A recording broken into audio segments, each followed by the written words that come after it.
আসসালামু আলাইকুম। তো একজনে এক ভাই আমারে কমেন্ট করে জানাইছে যে ভাই এই তরমুজগুলো একটু ফাটায় দেখেন যে এটার ভিতরে কি রকমের। তো এই একটা তরমুজ এখন ছিঁড়ছি মাত্র, তো এটা এখন ফাটায় আপনাদেরকে দেখাম যে এটা কি রকমের রয়েছে ভিতরে। তো এটা আসলে হাত দিয়ে ফাটানো যাবে না। এই হচ্ছে আমাদের এই ফার্স্ট এই বছরের তরমুজ ফাটাইলাম।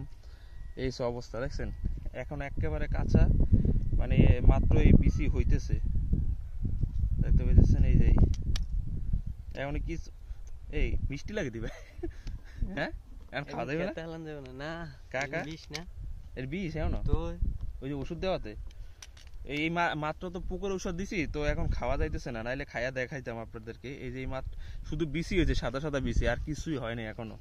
এই দেখতে পাইতেছেন, এই এক ভাই আপনার কমেন্ট করে বলছিল যে ভাই কিরকমের একটু ফাটিয়ে দেখেন, একেবারে সাদা। এই তরমুজ একেবারে লাল হয়ে যাবে, ঠিক আছে, এখন তো সাদা। তো যাই হোক, দেখতে পাইছেন যে ফার্স্ট